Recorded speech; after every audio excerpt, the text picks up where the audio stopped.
रुपया चौथे दिन 10 पैसे बढ़कर $5.54 के मुकाबले हुआ, विदेशी फंड की आमद और अमेरिकी मुद्रा की कमजोरी से। जापान ने अमेरिका के साथ 73 अरब का व्यापार अधिशेष रिपोर्ट किया है, जबकि मार्च-अप्रैल के वित्तीय वर्ष में उसने व्यापार घाटा देखा। नीति आयोग के सीईओ BVR सुब्रह्मण्यम ने कहा कि इंडियन इकोनॉमी अगले 3 सालों में जर्मनी और जापान से बड़ी हो जाएगी। निर्मला सीतारामन ने कहा कि भारत वैश्विक व्यवधानों का सामना नीतिगत चतुराई और दीर्घकालिक निवेशों के साथ करेगा। भारतीय अधिकारी टीम अगले हफ्ते वॉशिंगटन में व्यापार वार्ता के लिए जा सकती है। पृथ्वीराज को आडुजीविथम में नजीब के भूमिका के लिए 54वें केरल राज्य पुरस्कारों में सर्वश्रेष्ठ अभिनेता का पुरस्कार मिला। नीरज चोपड़ा ने दक्षिण अफ्रीका में 2025 सीजन की शुरुआत 3400 मीटर थ्रो के साथ की और गोल्ड जीता। सुप्रीम कोर्ट ने यह देखने के लिए सहमति दी है कि क्या मुसलमानों को शरीयत के बजाय अनुक्रमण कानून से संचालित किया जा सकता है। फ्लिपकार्ट ने काम से घर की पॉलिसी खत्म कर दी है और सभी कर्मचारियों को अब हफ्ते में 5 दिन ऑफिस आने का कहा है। MOSP अब से हर महीने 28 तारीख को औद्योगिक उत्पादन सूचकांक जारी करेगा, जो कि 42 दिन से घटकर 28 दिन हो जाएगा। महिला और उसके प्रेमी ने मेरठ में पति की हत्या की और इसे सांप काटने का रूप देने की कोशिश की। एक भारतीय मूल के डॉक्टर नील के आनंद को अमेरिका में स्वास्थ्य देखभाल धोखाधड़ी के लिए 130 साल की सजा मिली है।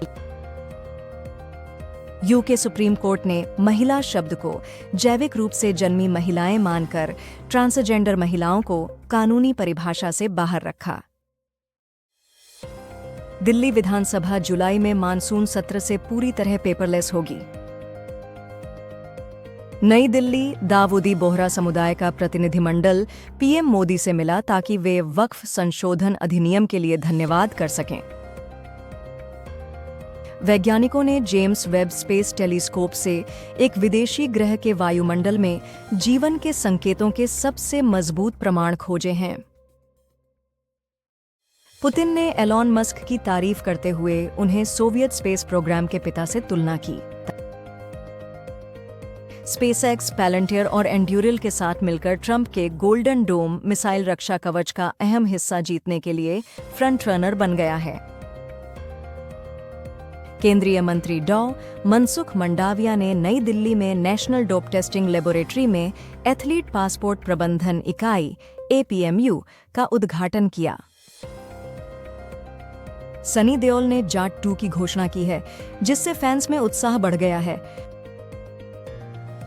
Samsung Galaxy M56 5G Bharat में लॉन्च हो गया है, जिसमें 50 मेगापिक्सल का मुख्य कैमरा और 7.2 मिमी पतला प्रोफाइल है।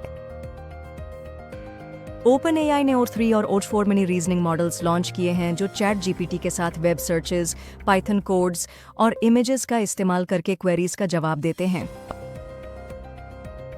ब्लू स्मार्ट ने दिल्ली, NCR, मुंबई और बेंगलुरु में कैब सेवाएं निलंबित की, जिससे हजारों ड्राइवरों की आजीविका खतरे में पड़ गई। कोस्टाउ ट्रेलर में नवाजुद्दीन सिद्दीकी एक संघर्षशील कस्टम्स अधिकारी का किरदार निभा रहे हैं। सुप्रीम कोर्ट ने वक्फ कानून के कुछ हिस्सों पर रोक लगाई, जिसमें गैर मुसलमानों को वक्फ बोर्ड में शामिल करने का प्रावधान शामिल है, अगली सुनवाई तक। कैलाश मानसरोवर यात्रा जल्द शुरू होने की संभावना है, भारत और चीन के बीच संबंध सुधारने के प्रयासों के तहत। कांग्रेस ने सोनिया और राहुल गांधी के खिलाफ ईडी चार्जशीट के खिलाफ तेलंगाना में धरना दिया। गौरी खान के रेस्टोरेंट टॉरी पर खाद्य मिलावट के आरोप लगे। मोटरोला ने अपना पहला लैपटॉप मोटोबुक 60 लॉन्च किया है, जो हल्का OLED डिस्प्ले और डॉल्बी एटमॉस स्पीकर के साथ आता है।